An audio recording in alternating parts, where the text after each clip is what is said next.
Hello friends, welcome to my YouTube channel. घटना चक्र पूर्वालोकन भारतीय इतिहास की वीडियो सीरीज़ में आज की इस वीडियो में क्षेत्रीय राज्य पंजाब एवं मैसूर के बारे में बात करेंगे। ठीक है, तो स्टार्ट करते हैं। देखिए, मतलब जब मुग़ल साम्राज्य कमज़ोर हो रहा होता है ना, तो जो स्थानीय कई सारे राज्यों की उत्पत्ति होने लगती है। यानी वहाँ के वो लोग जो हैं अपने आप को मुग़ल साम्राज्य से स्वतंत्र घोषित करने लगते हैं। ठीक है, तो इसी परिप्रेक्ष्य में पंजाब और मैसूर की क्या स्थिति थी उसके बारे में आज हम इसमें पढ़ेंगे। ठीक है,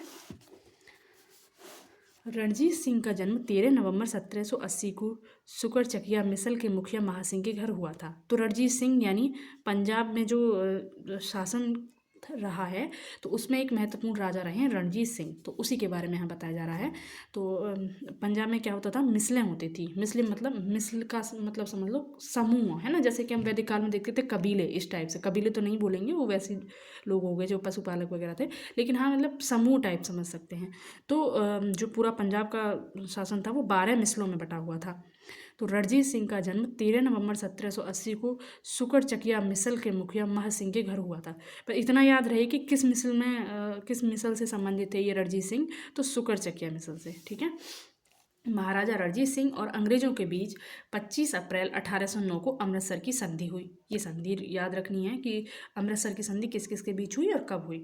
उसने 1818 ईस्वी में मुल्तान को और 1819 ईस्वी में कश्मीर को और 1834 ईस्वी में पेशावर को जीता था, यानी रणजीत सिंह ने। 1798 में अफगानिस्तान के शासक जमान शाह ने पंजाब पर आक्रमण किया। वापस आते समय उसकी तोपें चिनाब नदी में गिर गईं। ठीक है, तो अफगानिस्तान का शासक था जमान शाह, उसने पंजाब पर आक्रमण किया था। और जब वो यहाँ से वापस जा रहा था तो उसकी तोपें क्या होता है, चिनाब नदी में गिर जाती हैं और रणजीत सिंह इसको वापस उसके पास भिजवाते हैं। तो रणजीत सिंह ने उसे निकलवा कर वापस भिजवा दिया। उस सेवा के बदले जमान शाह ने उसे लाहौर पर अधिकार करने की अनुमति दे दी। ठीक है, यानी लाहौर वापस दे दिया था अफगानिस्तान के शासक जमान शाह ने। ठीक है, 1799 ईस्वी में रणजीत सिंह ने तत्काल लाहौर पर अधिकार कर लिया तथा उसे अपनी राजधानी बनाया। जमान शाह ने उसे राजा की उपाधि दी। तो ये पूछा जाए कि राजा की उपाधि रणजीत सिंह को किसने दी थी, तो अफगानिस्तान के शासक जमान शाह ने। और जमान शाह ने लाहौर को अपना सूबेदार मान लिया। लाहौर को अपना सूबेदार मान लिया। ठीक है, रणजीत सिंह को यानी लाहौर का सूबेदार मान लिया किसने, जमान शाह ने। उसने 1805 में अमृतसर को भी भंगी मिसल से छीन लिया। यानी अमृतसर जो था वो किसके अधीन था, भंगी मिसल के अधीन था। और रणजीत सिंह ने अमृतसर को भी छीन लिया।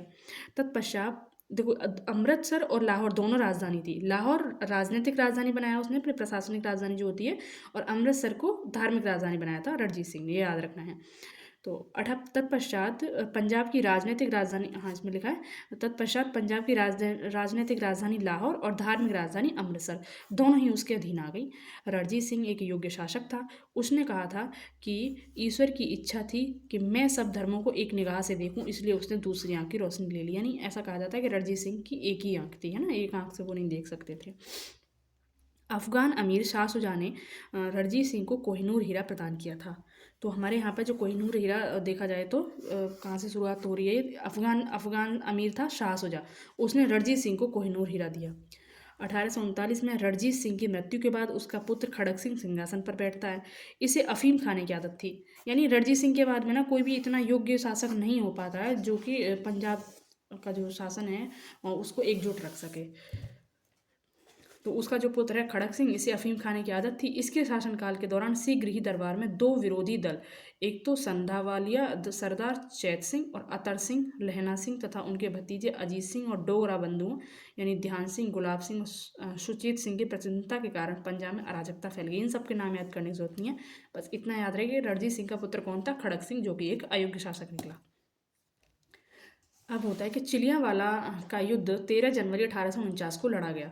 इस युद्ध में अंग्रेजी सेना का नेतृत्व लॉर्ड गफ ने किया तथा सिख सेना का नेतृत्व शेर सिंह ने किया। यह युद्ध अनिर्णित था। इस युद्ध के समय भारत का गवर्नर जनरल लॉर्ड डलहौजी था। ठीक है, तो अंग्रेजों के साथ पहला युद्ध कहाँ देखने को मिल रहा है हमें, चिलियावाला युद्ध। कब हो रहा है, 13 जनवरी 1849 में, जिसमें कि कोई भी परिणाम नहीं निकला। सिख सेना का नेतृत्व जो कर रहा था वो शेर सिंह और अंग्रेजी सेना का नेतृत्व किया था लॉर्ड गफ ने। और इस समय ब्रिटिश गवर्नर जनरल कौन था, तो लॉर्ड डलहौजी। ये 3-4 फैक्ट हमें अच्छे से याद होने चाहिए। महाराजा दिलीप सिंह, महाराजा दिलीप सिंह सिख साम्राज्य के अंतिम शासक थे। उन्होंने 1843 से 1849 तक शासन किया। दलीप सिंह ने, देखो दिलीप नहीं है ये दलीप है, याद रखना है कि दलीप सिंह ने सिख धर्म छोड़कर ईसाई धर्म को अपनाया था। उन्होंने रूस की यात्रा भी की थी। इनका निधन 1893 में पेरिस यानी फ्रांस में हुआ। इनकी अंत्येष्टि इंग्लैंड में हुई। 1849 ईस्वी में द्वितीय आंग्ल सिख युद्ध की समाप्ति पर अंग्रेजों द्वारा पंजाब का विलय कर लिया गया तथा दलीप सिंह को पेंशन देकर बाद में ब्रिटेन भेज दिया गया। यानी उसके बाद में जो दूसरा आंग्ल सिख होता है अंग्रेज और सिखों का, कब होता है? 1849 में। तो इस द्वितीय आंग्ल सिख युद्ध की समाप्ति पर अंग्रेजों द्वारा पंजाब को अंग्रेजी शासन में मिला लिया जाता है तथा दलीप सिंह को, जो कि हमने देखा अभी सिख साम्राज्य का अंतिम शासक था, दलीप सिंह को पेंशन देकर ब्रिटेन भेज दिया जाता है। पंजाब के ब्रिटिश साम्राज्य में विलय के बाद लॉर्ड डलहौजी ने 1849 में पंजाब पर शासन करने के लिए 3 लोगों की एक परिषद का गठन किया। ये पूछ लिया जाता है कि इस परिषद में कौन कौन थे। यानी पंजाब को अब विलय तो कर लिया अंग्रेजी साम्राज्य में, अब उसका प्रशासन चलाने के लिए जो लॉर्ड डलहौजी है वो 3 लोगों की एक परिषद बनाएगा। ठीक है। अब इस परिषद में 3 लोग कौन कौन थे? सर हेनरी लॉरेंस और जॉन लॉरेंस तथा चार्ल ग्रेनविल मानसेले। और जो हेनरी लॉरेंस है ये इसका अध्यक्ष था। तो इन तीनों के नाम याद रहें, sir Henry Lawrence, John Lawrence, Charles Grenville Mansel. ठीक है। प्रथम आंग्ल मैसूर युद्ध। अब ये पंजाब के बारे में हमने यहाँ तक पढ़ लिया। दूसरा आंग्ल से कोई युद्ध होता है, उसके बाद उसका पंजाब का विलय कर लिया जाता है और पंजाब के शासन के लिए 3 लोगों की एक परिषद बनाई जाती है डलहौजी द्वारा। ठीक है। और अंतिम सिख शासक जो होते हैं वो होते हैं दलीप सिंह। उनको पेंशन देके ब्रिटेन भेज दिया गया है। अब बात हो रही है मैसूर के बारे में, यानी अब दक्षिण भारत में आ जाते हैं। प्रथम आंग्ल मैसूर युद्ध 1767 से 1769 ईस्वी में हुआ। इस युद्ध में हैदर अली विजय हुआ। तो यानी मैसूर का इस समय नेतृत्वकर्ता कौन था, यानी शासक कौन था? तो हैदर अली। उसके बाद में क्या होता है, यानी जब द्वितीय मैसूर युद्ध होता है उसमें हैदर अली की मृत्यु हो जाती है और फिर उसके बाद में टीपू सुल्तान उसकी कमान संभालता है और दूसरे में भी मैसूर ही विजय होता है। तो प्रथम आंग्ल मैसूर युद्ध 1767 से 1769 ईस्वी में हुआ। इस युद्ध में हैदर अली विजयी हुआ। इस दौरान अंग्रेज गवर्नर वेरेलेस था। युद्ध 4 अप्रैल 1769 को मद्रास की संधि के द्वारा समाप्त हुआ। तो पहले युद्ध के बाद कौन सी संधि होती है? मद्रास की संधि। द्वितीय आंग्ल मैसूर युद्ध 1780 से 1784 के दौरान हैदर अली ने निजाम तथा मराठों के साथ मिलकर अंग्रेजों के विरुद्ध एक मोर्चा बनाया। देखो ये जो मराठा हैं और ये मैसूर की तरफ से हो गए, मराठे हो गए, और ये हैदराबाद के यानी निजाम हो गए। ये तीनों आपस में ही लड़ते रहते थे। कभी तो ये एक होके अंग्रेजों के विरुद्ध लड़ रहे हैं और कभी अंग्रेजों के साथ कोई एक ग्रुप अंग्रेजों के साथ मिल गया और फिर दूसरे राज्य पे शासन कर रहा है। तो ये सब इनमें चलता रहता है। दूसरे युद्ध में मराठे जो हैं, अब ये हम देख रहे हैं हैदर अली के साथ मिले हुए हैं। तो हैदर अली ने निजाम तथा मराठों के साथ मिलकर, यानी ये तीनों ही एक साथ हैं, अभी अंग्रेजों के विरुद्ध एक मोर्चा बनाया। जुलाई 1780 में हैदर अली ने कर्नाटक पर आक्रमण कर दिया तथा कर्नल बेली के अधीन अंग्रेजी सेना को हराकर अर्काट पर अधिकार कर लिया। इसी दौरान टीपू ने हेक्टर मुनरो की सेना को पोलीलूर नामक स्थान पर हरा दिया। 1781 में हैदर अली का सामना अंग्रेज जनरल आयरकूट से हुआ, जिसने पोर्टो नोवो और पोलीलुर तथा शोलुंगुर में हैदर अली को परास्त किया। यानी अब हैदर अली परास्त होता है किसके द्वारा? जनरल आयरकूट से। दिसंबर 1782 में हैदर अली की मृत्यु हो गई। उसके बाद टीपू सुल्तान ने अंग्रेजों के विरुद्ध संघर्ष जारी रखा। यानी युद्ध के दौरान ही मृत्यु हो जाती है, उसके बाद में फिर टीपू सुल्तान संघर्ष को जारी रखते हैं, जो कि उनके पुत्र हैं। अंततः मैंगलोर की संधि हुई। तो पहले आंग्ल मैसूर युद्ध में संधि हुई थी मद्रास की, दूसरे में हुई मैंगलोर की।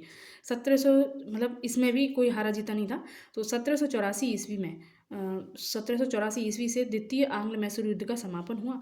टीपू सुल्तान ने श्रीरंगपट्टनम को अपनी राजधानी बनाया एवं यहाँ जैकोबिन क्लब की स्थापना की। तो ऐसा पूछा है श्रीरंगपट्टनम को राजधानी किसने बनाया था? टीपू सुल्तान ने। और यहाँ पे जैकोबिन क्लब की स्थापना की थी टीपू सुल्तान ने और स्वयं उसका सदस्य बना। साथ ही उसने अपनी राजधानी में फ्रांस और मैसूर की मैत्री का प्रतीक स्वतंत्रता वृक्ष का रोपण किया। यानी फ्रांस और मैसूर, उसकी फ्रांस के साथ काफ़ी अच्छी बनती थी। और जो जैकोबिन क्लब की स्थापना है ना, ये भी फ्रांस से प्रेरित होकर ही इसने यहाँ पे स्थापना की थी। तो फ्रांस और मैसूर की मैत्री का प्रतीक स्वतंत्रता का वृक्ष जो है टीपू सुल्तान ने लगाया था। टीपू सुल्तान ने अपने समकालीन विदेशी राज्यों से मैत्री संबंध बनाने तथा अंग्रेजों के विरुद्ध उनकी सहायता प्राप्त करने के लिए ईरान, कुस्तुनतुनिया यानी वर्तमान इस्तांबुल यानी तुर्की, अफगानिस्तान और फ्रांस आदि को दूत मंडल भेजे और आधुनिक रीति पर दूतावासों की स्थापना की। ये महत्वपूर्ण हो जाता है कि कैसे टीपू सुल्तान जो है अंतर्राष्ट्रीय स्तर पर सहयोग लेने की कोशिश कर रहा है ना अंग्रेजों के विरुद्ध। तृतीय आंग्ल मैसूर युद्ध होता है 1790 से 92 में। तृतीय आंग्ल मैसूर युद्ध का अवसान श्रीरंगपट्टनम की संधि के द्वारा हुआ। तो तीसरे युद्ध के बाद में कौन सी संधि हुई? श्रीरंगपट्टनम की, जो कि 1792 में हुई। इस संधि में अंग्रेजों की ओर से कॉर्नवालिस और मैसूर से टीपू सुल्तान शामिल थे। टीपू सुल्तान चतुर्थ आंग्ल मैसूर युद्ध जो कि 1799 में हुआ, उसके दौरान अंग्रेजों से लड़ते हुए मारे गए। इसके कुल के सदस्यों को वेल्लोर में कैद कर लिया गया, यानी जो टीपू सुल्तान के कुल के सदस्य थे उनको वेल्लोर में कैद कर लिया गया। इस युद्ध के समय अंग्रेजी सेना को वेलेजली और स्टुअर्ट ने अपना नेतृत्व प्रदान किया। यानी चौथे युद्ध में कौन थे नेतृत्व करता? वेलेजली और स्टुअर्ट। मैसूर को जीतने की खुशी में आयरलैंड के लॉर्ड समाज ने वेलेजली को मार्क्विस की उपाधि प्रदान की। तो ये कोई पूछ ले जाए कि मार्क्विस की उपाधि इसको वेलेजली को किसने दी थी? तो आयरलैंड के लॉर्ड समाज ने। ठीक है।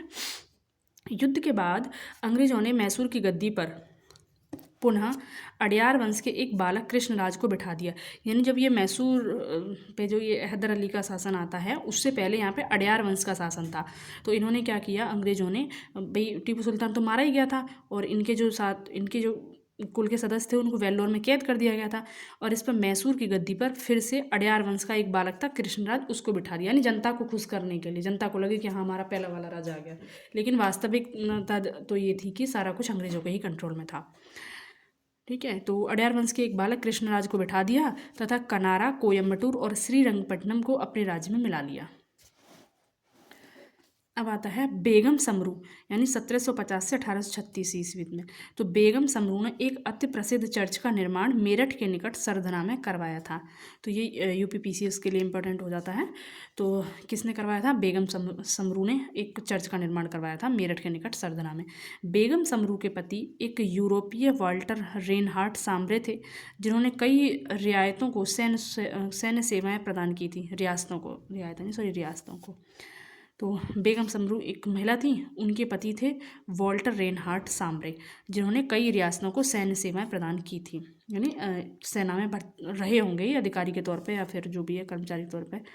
सांब्रे को बंगाल के नवाब नजम खान ने सहारनपुर के रोहिला सरदार जाब्ता खां को हराने में प्रमुख भूमिका के कारण सरधना की जागीर प्रदान की थी। अपने पति की मृत्यु के बाद बेगम समरू सरधना की शासिका बनी। ठीक है। तो सरधना की शासिका बनी बेगम समरू। ठीक है। इसके बाद इसमें अब क्वेश्चन है, देखिए ज़रा कितने हैं, बहुत ज़्यादा नहीं है, अभी इसी वीडियो में कंप्लीट हो जाएंगे, तो देख लेते हैं। रणजीत सिंह के राज्य में सम्मिलित था तो श्रीनगर, हमने देखा था ना, श्रीनगर को उसने जीता था, कश्मीर को भी जीता था और पेशावर को भी जीता था। ठीक है। रणजीत सिंह का जन्म 13 नवंबर 1780 को सुकरचकिया मिसल के मुखिया महासिंह के घर हुआ। महाराजा रणजीत सिंह और अंग्रेजों के बीच 25 अप्रैल 1809 को अमृतसर की संधि हुई। संधि का तात्कालिक प्रभाव यह हुआ कि रणजीत सिंह का सतलज पार के सिख राजाओं के ऊपर प्रभुत्व जमाने का स्वप्न टूट गया, परंतु दूसरी ओर जैसा कनिंघम ने कहा है कि रणजीत सिंह को पश्चिम दिशा में प्रसार करने की खुली छूट मिल गई, जिससे 1818 ईस्वी में मुल्तान, 1819 में कश्मीर और 1834 में पेशावर को जीत लिया। इस प्रकार प्रश्नगत विकल्पों में श्रीनगर रणजीत सिंह के राज्य में सम्मिलित था। यानी जो 1809 को अमृतसर की संधि होती है उसमें ये होता है, जैसे हम ऊपर से नदियाँ देखें, सिंध, झेलम, चिनाब, रावी, व्यास, सतलज। ठीक है। तो ये जो सतलज नदी है लास्ट में इस तरीके से देखें तो ये इनमें संधि हुई कि अंग्रेज इस इधर साइड वाला अंग्रेज रहेंगे इधर को, और जो रणजीत हैं वो इस साइड अपने शासन का साम्राज्य का प्रसार नहीं करेंगे, इधर साइड जो चाहे वो जीत ले, है ना, सतलज के इस साइड नहीं आएंगे। देखा भी रहा है कि नहीं, यानी सतलज के इस साइड नहीं आएंगे, इस साइड जो चाहे वो अपना साम्राज्य का प्रसार कर सकते हैं। ये संधि हुई थी। तो 1809 को जब ये संधि हो गई, यानी भाई रणजीत सिंह से लड़ने वाला इधर साइड देखे तो अंग्रेज ही थे ना, दिल्ली तक वो पहले ही पहुंच गए थे शाह आलम द्वितीय के समय में। तो अब इसको संधि हो गई कि ठीक है इसके आगे ये कुछ करेंगे तो अंग्रेज उसमें हस्तक्षेप नहीं करेंगे। इसके बाद इन्होंने फिर क्या किया, कश्मीर को और पेशावर वगैरह को इन्होंने जीता। ठीक है, रणजीत सिंह का संबंध किस मिसल से था, तो सुकरचकिया से।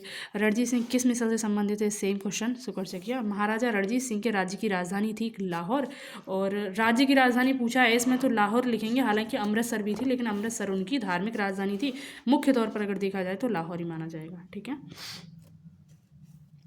और ये लाहौर दिया किसने था, तो जमान शाह ने दे दिया था वापस, जो कि जब वो जमान शाह आक्रमण करने आया था, वापस जा रहा था तो उसकी तोपें गिर गई थी चेनाब नदी में, और रणजीत सिंह ने उन्हें निकलवा कर वापस भिजवाया था, जिससे कि ये जो जमान शाह था ये खुश हो गया था और उसने बोला था ठीक है लाहौर के आज से तुम गवर्नर, इस तरीके से। ठीक है, और राजा की उपाधि भी इसी ने दी थी। ये सारा कुछ हमने समरी में देखा है, बार बार इसकी समरी में ऐसा यहाँ पे मतलब एक्सप्लेनेशन में ऐसा कुछ है भी नहीं, समरी में हम पढ़ ही चुके हैं। ठीक है, राजा रणजीत सिंह ने किस स्थान पर अदालत ए आला की स्थापना की, तो अदालत ए आला की स्थापना की थी लाहौर में।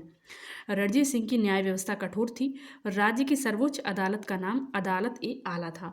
यह अदालत लाहौर में स्थित थी। रणजीत सिंह स्वयं इसके प्रधान न्यायाधीश थे। ठीक है, रणजीत सिंह ने सुप्रसिद्ध कोहिनूर हीरा कहाँ से प्राप्त किया था, तो शाह सुजा से।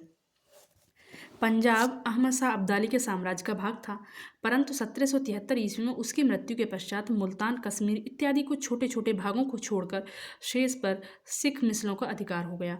उधर अफगानों के आंतरिक झगड़ों के कारण रणजीत सिंह को अपनी स्थिति सुदृढ़ करने का अवसर मिल गया। ठीक है, 1800 ईस्वी में अहमद शाह अब्दाली का पौत्र था शाह सुजा, तो वो काबुल की गद्दी पर बैठता है, परंतु उसके भाई शाह महमूद ने शक्तिशाली बरकजई सरदारों फतेह खां और दोस्त मोहम्मद की सहायता से उसे 1809 में विस्थापित कर दिया और स्वयं कश्मीर और पेशावर का अधिकार कर लिया। इसी अवसर पर शाह सुजा ने काबुल का राज्य प्राप्त करने के लिए रणजीत सिंह से सहायता मांगी और बदले में उसे कोहिनूर हीरा भेंट किया। ठीक है, यानी अहमद शाह अब्दाली की जब मृत्यु हो जाती है तो उसके जो उत्तराधिकारी जो यहाँ पे शासन कर रहे थे इधर श्रीनगर वगैरह में, उनमें आपस में ही मतलब गुट बन जाते हैं और वो लड़ने लगते हैं, जिनमें से एक शाह सुजा होता है जो कि मतलब इस उत्तराधिकार का दावेदारी होता है, और उसने रणजीत सिंह से सहायता मांगी कि तुम ये शासन प्राप्त करने में मेरी मदद करो, मैं तुम्हें कोहिनूर हीरा दूंगा, तो उसको मतलब कोहिनूर हीरा भेंट मिलता है। निम्नलिखित में से किसने कहा था कि ईश्वर की इच्छा थी मैं सभी धर्मों को एक निगाह से देखूं, इसलिए उसने दूसरी आंख की रोशनी ले ली, तो ये कहा था किसने, रणजीत सिंह ने, क्योंकि ये एक आंख से ही देख सकते थे।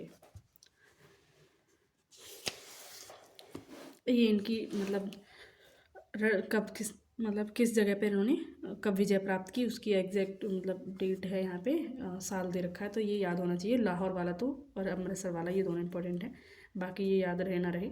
तो लाहौर को 1799 में और अमृतसर को 1805 में उन्होंने विजय किया था। महाराजा रणजीत सिंह के उत्तराधिकारी थे खड़क सिंह, जो कि अयोग्य थे, अफीम खाते रहते थे। सिख राज्य का अंतिम शासक कौन था, तो दलीप सिंह, जिसको ब्रिटेन भेज दिया था पेंशन देके। पंजाब के और मतलब इनका शासनकाल रहा 1843 से 1849 तक। पंजाब के पूर्व महाराजा दलीप सिंह के विषय में निम्नलिखित में से कौन एक कथन सत्य है, यानी पंजाब के पूर्व महाराजा दलीप सिंह के विषय में कौन सा एक कथन सत्य है, तो 23 अक्टूबर 1893 को उनका निधन पेरिस में हुआ था। उनकी अंत्येष्टि कहाँ हुई थी, इंग्लैंड में। ये गलत है, नासिक में उनकी अंत्येष्टि नहीं हुई थी। उन्होंने कभी सिख धर्म नहीं छोड़ा, ये भी गलत है। उन्होंने ईसाई धर्म अपना लिया था। वह कभी भी रूस नहीं गए, ये भी गलत है, वो रूस गए थे। सिख साम्राज्य का अंतिम शासक दलीप सिंह। पंजाब के विलय के पश्चात पंजाब पर शासन करने के लिए निम्नलिखित में से कौन 3 की परिषद का सदस्य नहीं था, है ना, तो 3 लोगों की परिषद बनाई थी, उनमें 3 लोग कौन कौन थे वो हमें बताना है। ठीक है, और ये परिषद बनाई किसने थी, तो डलहौजी ने बनाई थी, है ना। तो इसमें पूछा है कि सदस्य कौन नहीं था, तो ये इलियट नहीं था, ये हमने पढ़ा था उसमें। ठीक है, हालांकि इसमें ये रॉबर्ट मोंटगोमरी ये भी नहीं है। पंजाब के ब्रिटिश साम्राज्य में विलय के बाद लॉर्ड डलहौजी ने 1849 ईस्वी में पंजाब पर शासन करने के लिए 3 लोगों की एक परिषद का गठन किया, जिसमें सन हेनरी लॉरेंस को अध्यक्ष बनाया गया और जॉन लॉरेंस एवं चार्ल्स ग्रेनविल मॉन्सेल को सदस्य के रूप में नियुक्त किया गया। प्रथम आंग्ल मैसूर युद्ध जो कि 1766 से 1769 में हुआ, इसमें कौन विजयी हुआ, तो हैदर अली। और मद्रास, इसके बाद मद्रास की संधि हुई थी। ये 2 चीज़ें याद रखनी है बस। निम्नलिखित में से 1755 में डिंडीगुल मैसूर में एक आधुनिक शस्त्रागार की स्थापना की थी तो हैदर अली ने मैसूर में एक आधुनिक शस्त्रागार की स्थापना की थी। ये बहुत अच्छे से याद रखना है। ब्रिटिश जनरल जिसने हैदर अली को पोर्टो नोवो के युद्ध में हराया था तो आयरकूट, है ना। जब दूसरा आंग्ल मैसूर युद्ध हो रहा था तो उसमें आयरकूट ने हराया था। हालांकि उससे पहले और जो प्रतिनिधित्व करता थे अंग्रेजों की तरफ से, उनको हैदर अली ने हराया था। तो 1781 में हैदर अली का सामना अंग्रेज जनरल आयरकूट से हुआ, जिसने पोर्टो नोवो के युद्ध में हैदर अली को परास्त किया। टीपू सुल्तान ने अपनी राजधानी कहाँ बनाई तो श्रीरंगपट्टनम में। निम्नलिखित भारतीय शासकों में से कौन था जिसने विदेशों में आधुनिक पद्धति से दूतावास स्थापित किए तो टीपू सुल्तान। कुस्तुनतनिया और ये ईरान वगैरह यहाँ पे उसने अपने दूतावास स्थापित किए। टीपू सुल्तान ने ब्रिटिश सेना को 1780 में हराया तो कहाँ पे, पोल्लीलुर में। ठीक है, टीपू सुल्तान ने कहाँ हराया था, पोल्लीलुर में, यानी जो दूसरा आंग्ल मैसूर युद्ध हो रहा था उसी में।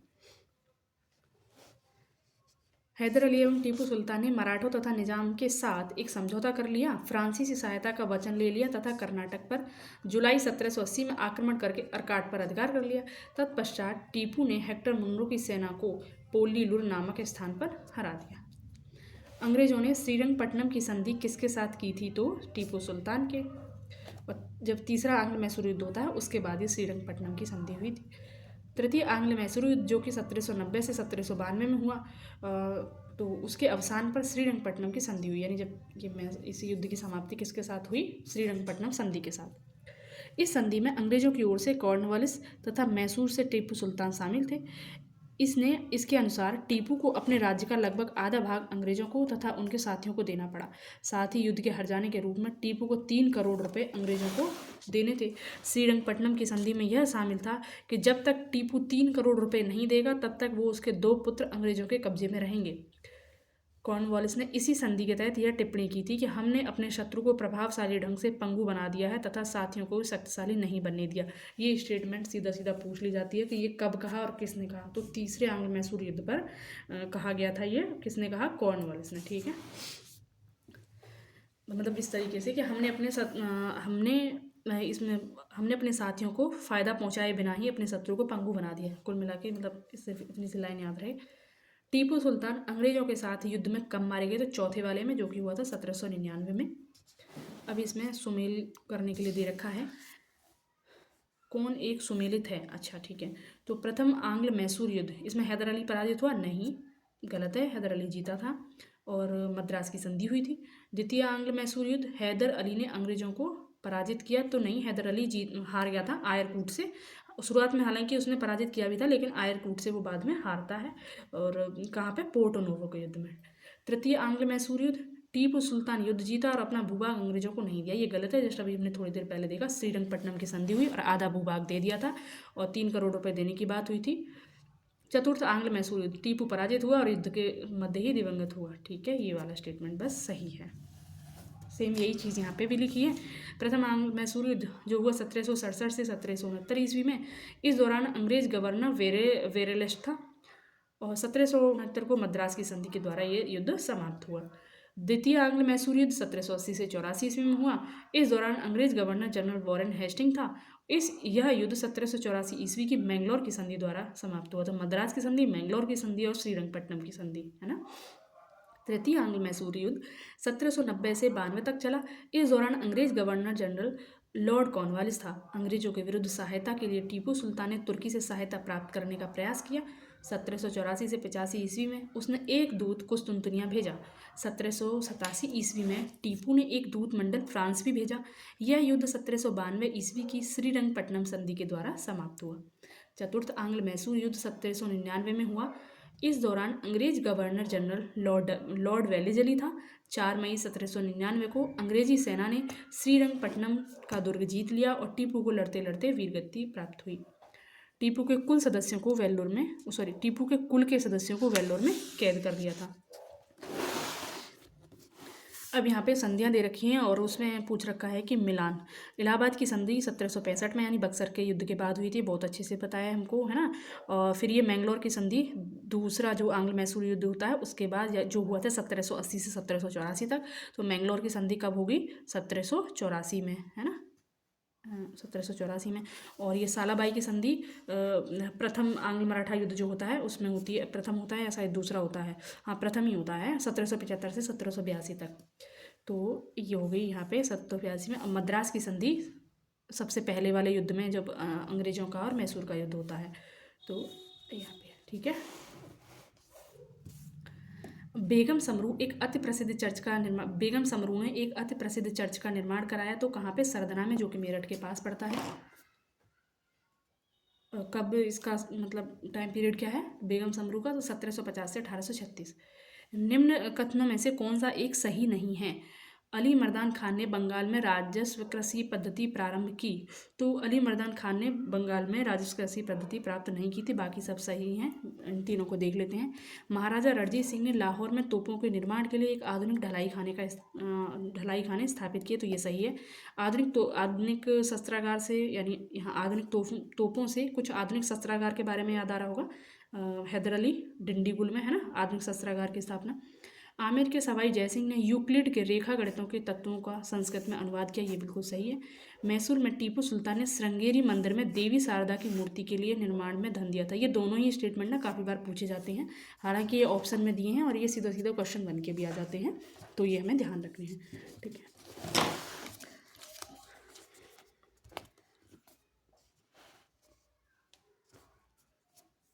पानीपत के तृतीय युद्ध में अहमद शाह अब्दाली ने इब्राहिम लोदी को पराजित किया। अच्छा, इसमें पूछा है कि कौन सा सही है, तो पानीपत के तृतीय युद्ध में अहमद शाह अब्दाली ने इब्राहिम लोदी को पराजित किया, तो इब्राहिम लोदी के साथ थोड़े ना ये युद्ध हुआ था। तृतीय आंग्ल मैसूर युद्ध में टीपू सुल्तान की मृत्यु हुई नहीं, 4 मैसूर युद्ध हुए थे ना, तो चौथा किसके साथ हुआ अगर तीसरे में ही मर गया था तो?